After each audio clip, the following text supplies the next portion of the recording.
Hello बच्चों, आज हम करेंगे कक्षा 5 की गणित की कार्यपत्रक नंबर 7। चलिए शुरू करते हैं। पहला प्रश्न है, रिक्त स्थान भरें। मैं एक आयत हूँ, मेरे पास 1 सेंटीमीटर लंबाई के मैंने लिखा है 2 वर्ग हैं। आप यहाँ पर देखिए, इस आयत में 1 सेंटीमीटर लंबाई के 2 वर्ग हैं। इस तरह से मैंने ये लिखा, 2 वर्ग हैं। लिखा है मेरा क्षेत्रफल 2 वर्ग सेंटीमीटर है। क्षेत्रफल का मतलब है इस आयत ने जितनी जगह घेरी हुई है उतनी जगह घेरी हुई है बेटा, 2 वर्ग सेंटीमीटर। अब अगला है, मेरे अंदर एक त्रिभुज बनाया गया है। त्रिभुज का क्षेत्रफल मेरे क्षेत्रफल का आधा है। देखिए, जब इस आयत के अंदर ये आधा त्रिभुज बनाया गया है तो इसका क्षेत्रफल आधा है।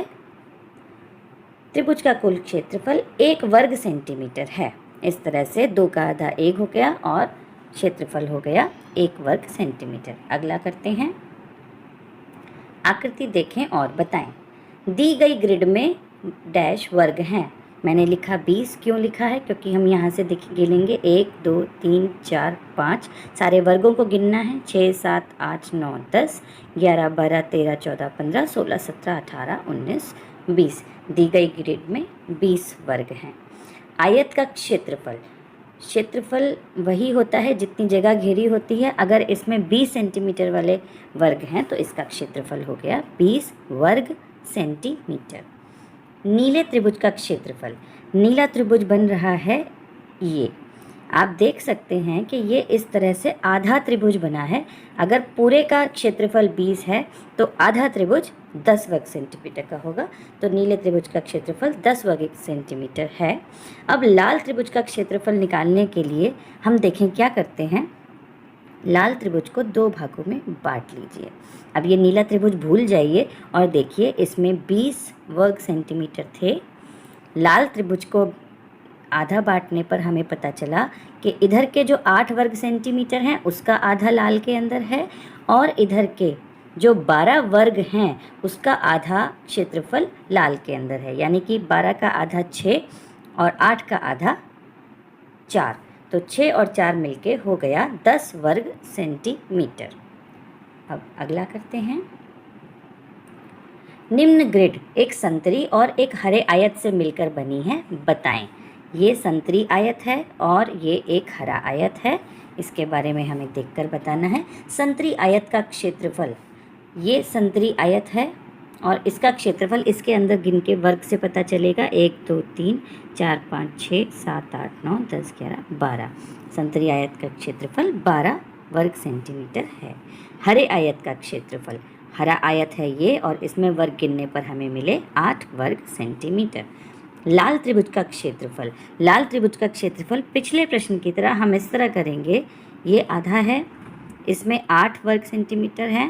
8 का आधा लाल में है यानी कि ये हो गए 4 और 12 का आधा 6 है यानी कि 6 और 4 मिलके हुए 10। तो लाल त्रिभुज का क्षेत्रफल 10 वर्ग सेंटीमीटर है। अब अगला करते हैं, दी गई आकृतियों का क्षेत्रफल निकालिए। ग्रिड के हर वर्ग की लंबाई 1 सेंटीमीटर है।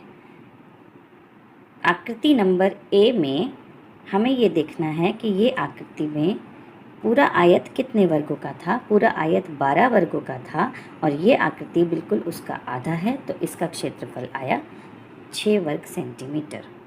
अगली आकृति है बी। बी में अगर हम देखें तो इसमें हमारे पास 3 लाइनें बनी हुई हैं और 3 में 3 वर्ग हैं, तो 9 वर्ग सेंटीमीटर है। अगला है सी। सी आकृति में आप देखेंगे कि 2 वर्ग बिल्कुल पूरे हैं और इनको और इन्हें मिलाकर 1 वर्ग और इन्हें मिलाकर 1 वर्ग बना। इससे इसका उत्तर आया 1 2 3 4। आकृति डी।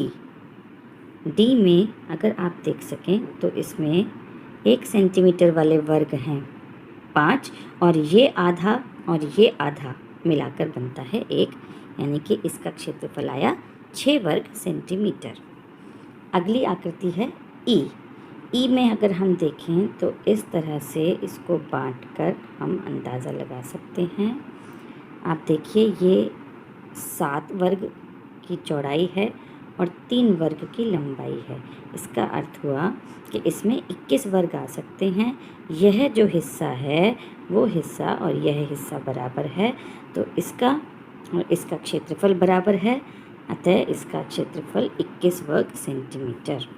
अब अगली आकृति है एफ में ये 4 वर्ग तो पूरे हैं और ये दोनों को मिलाकर जो इनका कलर वाला हिस्सा है, इनको मिलाकर 1, इनको मिलाकर 1, इनको मिलाकर 1 और इन दोनों को मिलाकर 1, तो 1 2 3 4 ये वर्ग हुए और ये 1 2 3 4, इसका क्षेत्रफल आया 8 वर्ग सेंटीमीटर। अब अगला प्रश्न करते हैं। आकृति को पूरा कीजिए ताकि इसका क्षेत्रफल 10 वर्ग सेंटीमीटर हो जाए। तो देखते हैं, 10 वर्ग सेंटीमीटर करने के लिए हम वही तरीका इस्तेमाल करेंगे। पहले 20 वर्गों का जब आधा कर देंगे तो 10 वर्ग आ जाएगा।